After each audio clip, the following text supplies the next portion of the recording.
بھی بعض تھے، روایتوں کے اندر آتا ہے کہ مکے سے ٹیک لگا کر ان کا باقاعدہ ایک مجلس ان کی بیٹھتی تھی عبد المطلب کی، جہاں اس مجلس پر ان کے جو بیٹے تھے کسی کو ہمت نہیں ہوتی تھی کہ وہاں ان کی مجلس پہ بیٹھیں، لیکن ابھی نبی علیہ الصلوۃ والسلام چلتے پھرتے تھے، چلنے پھرنے لگے، چھوٹے ہی تھے، جب بھی مکے کعبے کے اندر جاتے تو اپنے دادا ہی کی گدی پر بیٹھتے تھے، دادا کی گدی پر بیٹھتے تھے تو چچا انہیں پکڑ کے کھینچتے کہ دادا کی گدی ہے، ادھر آؤ، لیکن عبد المطلب جب دیکھتے کہتے نہیں، اس کو یہیں بیٹھنے دو، اس بچے کی بڑی شان ہے، اس بچے کی بڑی شان ہے۔ اس طرح سے وہ عزت دیتے تھے، عزت کرتے تھے۔ یتیم تھا بچہ، اس وجہ سے بہت زیادہ شفقت اور مہربانی بھی تھی، اور بہت ساری چیزیں پیدائش کے بعد دودھ پلانے کے وقت اور سارے واقعات وہ سن چکے تھے، اس وجہ سے ان کی عزت کافی ہوا کرتی تھی۔ چنانچہ عبد المطلب نے گود لیا، ان کے بعد پھر جب ان کا انتقال ہوا تو چچا ابو طالب نے، جو کثیر العیال تھے، بہت زیادہ ان کے بھی بچے تھے، انہوں نے ان کو پالا اور پوسا، اور 12 سال کی عمر میں شفیق چچا کے ہمراہ ملک شام بھی تشریف تجارت کے لیے لے کے گئے، لیکن اسی سفر میں بحیرہ راہب راستے میں ملا اور ابو طالب کو کہا کہ اس بچے کو شام مت لے جاؤ ورنہ وہاں کے یہودی اس کو غضب اور نقصان پہنچائیں گے۔ چنانچہ نبی علیہ الصلوۃ والسلام کو ایک غلام کے ذریعے سے ابو طالب نے مکہ واپس دوبارہ بھیج دیا۔ پھر جب آپ صلی اللہ علیہ وسلم 25 سال کے ہوئے، اس دوران آپ صلی اللہ علیہ وسلم پھر تجارتی قافلوں کے ساتھ کارواں لے کر شام کا انہوں نے سفر کیا، شہر بصرہ بھی گئے۔ واپسی میں حضرت خدیجہ بنت خویلد سے حضرت نبی کریم صلی اللہ علیہ وسلم کی شادی ہوئی۔ آپ حضرات اس حقیقت کو جانتے ہیں، حضرت خدیجہ یہ پہلی خاتون تھی جن کی عمر 40 سال کی تھی، اور مکے کی بہت ہی مالدار خاتون تھیں، اور روایتوں کے اندر آتا ہے اتنی مالدار تھیں کہ ان کے سفر کے جو سامان تجارت کے بدھا کرتے تھے سونے کی رسیوں سے بدھا کرتے تھے، اتنی مالدار تھیں۔ اور اللہ کے رسول صلی اللہ علیہ وسلم کا تذکرہ وہ سنا کرتی تھی مکے کے اندر، بڑے بڑے اور مکے کے تاجر اور بڑے بڑے سردار اور بڑے بڑے قبیلوں کے رئیس حضرت خدیجہ الکبریٰ کو پیغام نکاح بھیجتے تھے کہ آپ مجھ سے شادی کر لیں، لیکن حضرت خدیجہ الکبریٰ راضی نہیں ہوتی تھیں۔ اخیر میں نبی کریم صلی اللہ علیہ وسلم سے ان کی شادی ہوئی اور انہیں فخر حاصل ہوا کہ نبی علیہ الصلوۃ والسلام کی وہ بیوی بنی اور ہم مومنوں کی پہلی ماں بنی۔ اللہ تعالیٰ ان کی قبر کو نور سے منور فرمائے، آمین یا رب العالمین۔ امہات المومنین میں سب سے پہلے اللہ تعالیٰ سے تمام نبی علیہ الصلوۃ والسلام کے ازواج میں سے سب سے پہلی بیوی خاتون تھی حضرت خدیجہ الکبریٰ، جو اللہ سے جا ملی۔ جب تک زندہ رہیں اللہ کے حبیب صلی اللہ علیہ وسلم نے ان کی موجودگی میں کسی اور دوسری عورت سے شادی نہیں فرمائی۔ ان کے لیے یہی کیا شرف کم تھا کہ خود اللہ تبارک و تعالیٰ جبریل کے ذریعے سے انہیں سلام بھیجا کرتا تھا۔ حضرت خدیجہ الکبریٰ کو یہ شرف حاصل تھا۔ روایتوں میں آتا ہے کہ ایک دفعہ نبی کریم صلی اللہ علیہ وسلم بیٹھے ہوئے تھے اپنے کمرے میں، حضرت جبریل آئے اور جبریل نے کہا اے اللہ کے نبی، ابھی ایک عورت کچھ سالن کا پیالہ لے کر کے آپ کی خدمت میں آنے والی ہے، جب وہ آ جائے تو اس سے کہنا کہ اللہ نے تجھے سلام بھیجا ہے اور جنت میں تیرے لیے ایک ایسا گھر تعمیر کیا ہے جو موتیوں اور ہیروں اور جواہروں کا ہے۔ جبریل چلے گئے، دروازے پہ آہٹ ہوئی، جب وہ اندر آئیں تو دیکھا حضرت خدیجہ الکبریٰ تھیں جو ہاتھ میں سالن کا پیالہ لے کر کے نبی کی خدمت میں حاضر ہو رہی تھی۔ یہ بہت بڑا شرف کہ اللہ تبارک و تعالیٰ عرش سے ان کے لیے سلام کا پیغام بھیجے، انہیں جنت کی بشارت دنیا کے اندر دے۔ لیکن میرے بھائیوں کی ای سعادت بزور بازو نیست، یہ نیکی اور یہ سعادت اور یہ مقام و مرتبہ جو حضرت خدیجہ الکبریٰ کو ملا، یہ کوئی ان کے بازو کی یہ ایسے نہیں ملا، یہ جو ہے اللہ تبارک و تعالیٰ کی راہوں میں انہوں نے جو قربانیاں دیں اور جو پیش کی اللہ تبارک و تعالیٰ اللہ کے رسول صلی اللہ علیہ وسلم کی حمایت میں اور مدد میں، اللہ اکبر، اس کا تذکرہ آپ کی خدمت میں تھوڑی دیر میں کچھ رکھوں گا، نمونے رکھوں گا تاکہ آپ حضرات واقف ہوں، ہماری مائیں بہنیں بھی اس سے واقف ہوں کہ کس طرح سے انہیں نبی کریم صلی اللہ علیہ وسلم کی بیوی کا اس نبی علیہ الصلوۃ والسلام کی بیوی کس طرح سے عورتوں کے لیے اسوہ اور نمونہ ہوتی تھی۔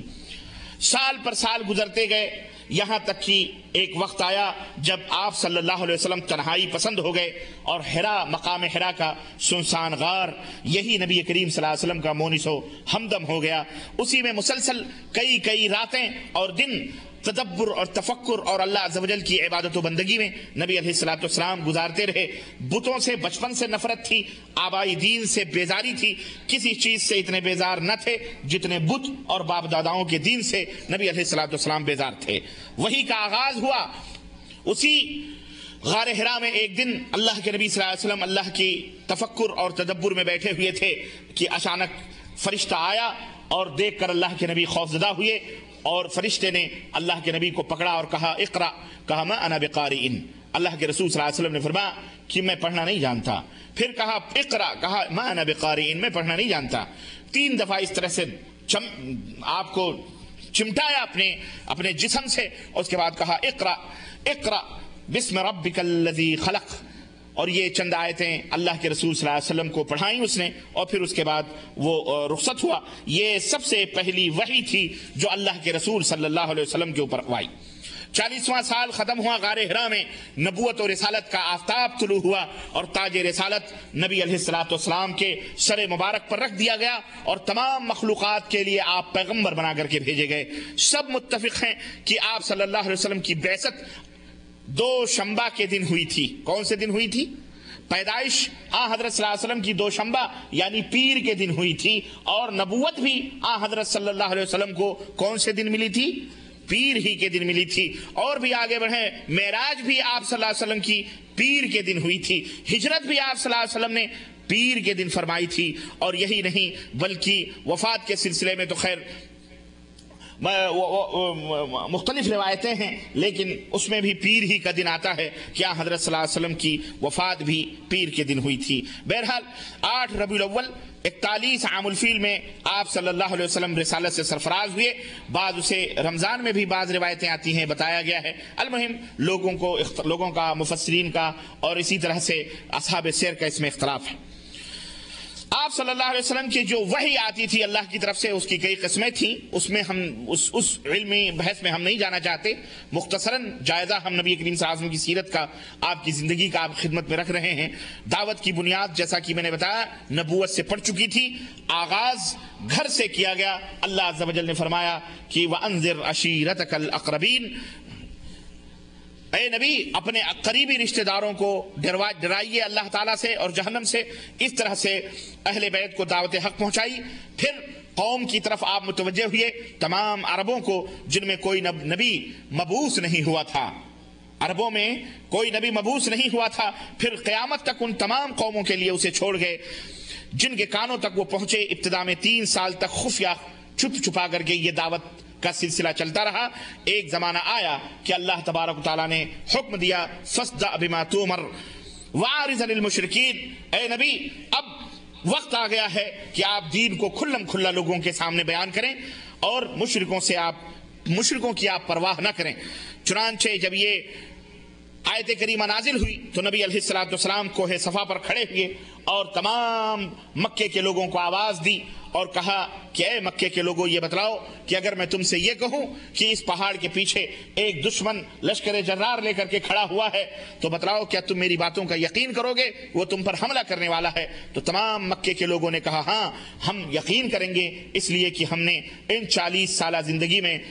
کبھی بھی یا 43 سالہ زندگی میں کبھی بھی آپ کو جھوٹ بولتے ہوئے نہیں دیکھا ہے، آپ امین ہیں، صادق ہیں۔ چنانچہ نبی علیہ الصلوۃ والسلام نے فرمایا کہ اگر تم مجھے امین اور صادق سمجھتے ہو تو سنو اللہ تبارک تعالیٰ کا یہ پیغام، کہو قولوا لا الہ الا اللہ تفلحوا، لا الہ الا اللہ کہو اور مجھے اپنا رسول مانو، مجھے اپنا پیغمبر مانو، کامیاب ہو جاؤ گے۔ ایک دوسری روایت میں ہے قولوا لا الہ الا اللہ تملک العرب والعجم، لا الہ الا اللہ کہو اللہ کے سوا کوئی معبود حقیقی نہیں، عرب و عجم کے مالک ہو جاؤ گے۔ بہرحال جس نے انکار کیا آپ کو معلوم ہے کہ گالیوں کا سب سے پہلا پتھر غیروں سے نہیں بلکہ آپ صلی اللہ علیہ وسلم کا اپنا حقیقی چچا ابو لہب، جس نے نبی علیہ السلام محمد بن عبداللہ کی پیدائش پر، اپنے بھتیجے کی پیدائش پر، جب نبوت کا تاج آپ کے سر پہ نہیں رکھا گیا تھا، اس کا اعلان نہیں ہوا تھا، اس وقت اپنے بھتیجے کی پیدائش کی خوشی میں جس نے سویبیہ لونڈی کو آزاد کیا تھا، وہی چچا جب یہ کلمہ لا الہ الا اللہ کی صدا سنتا ہے تو کہتا ہے تبا لک یا محمد الہذا جمعتنا، اے محمد صلی اللہ علیہ وسلم تیرے ہاتھ ٹوٹ جائیں، کیا تو نے ہمیں اسی لیے جمع کیا ہے؟ بہرحال میرے عزیزو، یہ تقریر تھی کلمہ توحید وعید کی صدا تھی جو فاران کی چوٹی سے بلند ہوئی، اور جسے علامہ حالی نے کہا کہ وہ بجلی کا کڑکا تھا یا صوت ہادی، وہ بجلی کا کڑکا تھا یا صوت ہادی، عرب کی زمین جس نے ساری ہلا دی، عرب کی زمین جس نے ساری ہلا دی۔ اس طرح سے